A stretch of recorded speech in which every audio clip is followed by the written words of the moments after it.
We've got one more panelist, and then we're going to get into questions and answers for this. Our last panelist today is Ms. Dietsch. She has served as Louisiana's Assistant Superintendent for Talent since 2012, overseeing educator preparation, licensure, and workforce management initiatives. She began her career in education as a middle school English teacher in Baltimore City and went on to serve in educator workforce and policy roles in Maryland and New York City and at Teach for America and TNTP. Hannah holds a BA in English from Tulane University and master's degrees in education from Hopkins University and Harvard University. While she's a Midwesterner by birth, she's proud to call New Orleans home and lives there with her husband and 2 young daughters. Please help me welcome Superintendent Dietsch.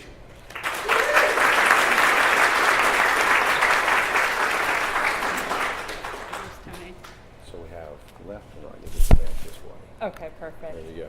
Good afternoon, everyone. It's such a pleasure to be here.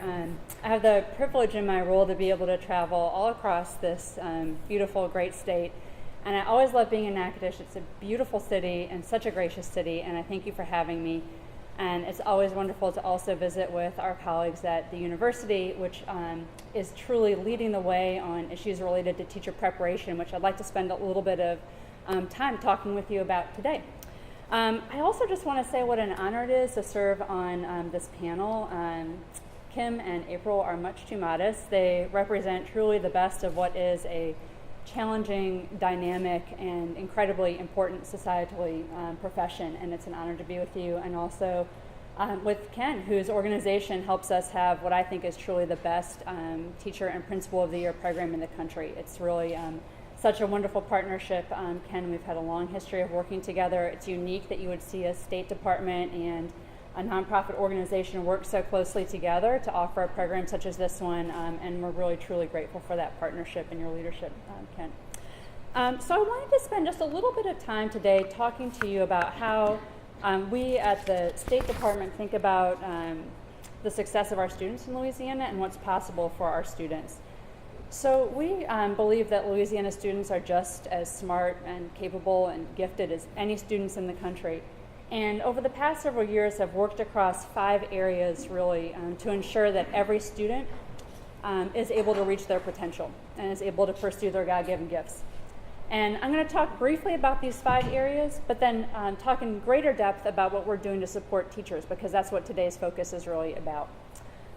So first, we've worked over the past several years and are continued to be focused on education for our youngest children through the unification of childcare, Head Start, and pre-kindergarten to provide best opportunities for what are some of the most critical years of child development, those early years. And here in Natchitoches, I know you all are taking a very innovative approach and taking this work very seriously. You have someone in your city who's focused exclusively on this body of work to ensure that young students are able to get access to really high quality early child care, which is important for those students and also for those parents of those young students. Second, alignment of standards, curriculum, and assessments and professional development to make sure that teachers have access to coherent, seamless standards, curriculum, and ways of understanding how well students are doing. That work has been underway for several years. Third, and we'll focus a little bit more about this, the preparation of every aspiring educator under the leadership of a mentor teacher, an expert in their field.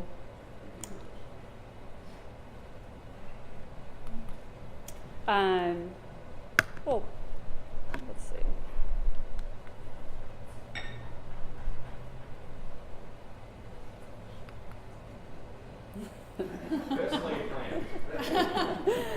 The beach looks really refreshing right now, so I don't mind.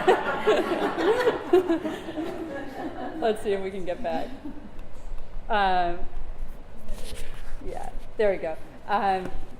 Creating opportunities for every graduate through pathways to college or career through Jumpstart pathways. I know this is a place where there are many Jumpstart pathways, and it's been a big focus of this community.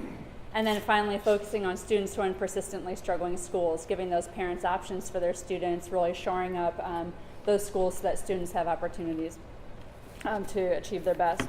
And we're encouraged by our results. I'm not going to tick through every single bullet point here, but our 4th grade students have achieved the highest growth among all states on our national assessment, NAEP. We have the number of students scoring mastery and above on the LEAP test having increased over the past several years by a substantial amount.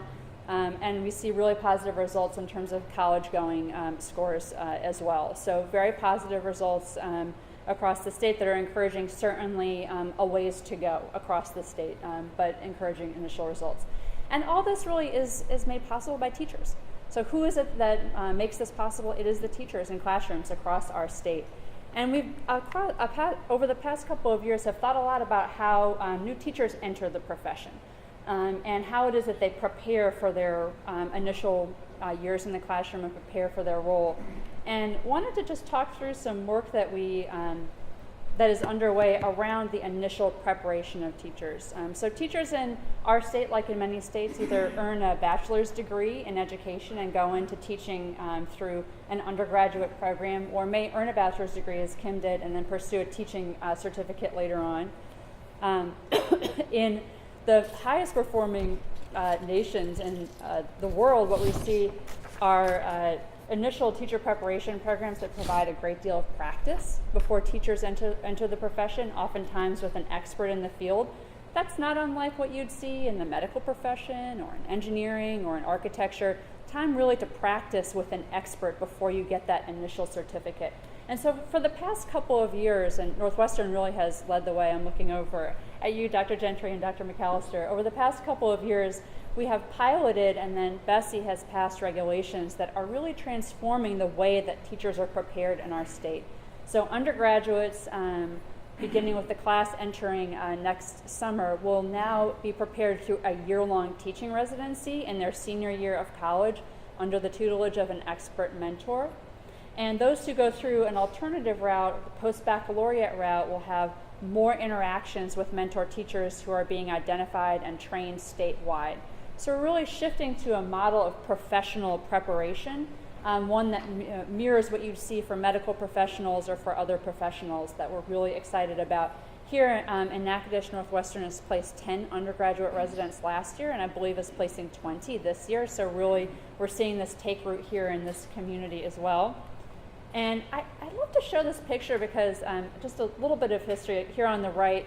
What you see is residency match day at Southeastern. So for those of you who know doctors, when they get their residency match, it's typically with a great deal of fanfare, a ceremony, a champagne toast, and it really celebrates their transition into this practice-oriented phase of their preparation. And what you see here is Southeastern doing the same thing for their teachers. So much like Kim and April and Ken have talked about, really elevating the profession and creating a sense of prestige about what it means to be a teacher and spend that time practicing and preparing before they enter the profession. Just makes me so happy to see those young women's faces, the pride they have about going into their residency placement, their excitement about where it is that they're going to train. I think it really speaks to where we're headed as a profession in our state. And it just taps into the passion not only of those undergraduates, but also of the mentor teachers who are hosting them. Just a couple of quick points on this so that you get a better feel for how this is going to work. Again, Bessie approved regulations that will scale up this way of preparing teachers statewide over the next several years.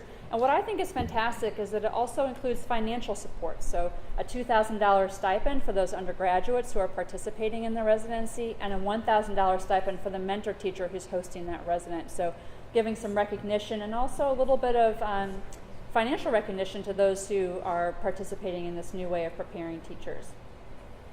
We're preparing 2,500 mentor teachers across the state over the next 3 years. So really building up this cadre of leaders in schools who can support new teachers, giving them some prestige and a little bit of funding to incentivize them to stay in the classroom and continue to grow professionally. We're just really excited about this new pathway for teachers in our state.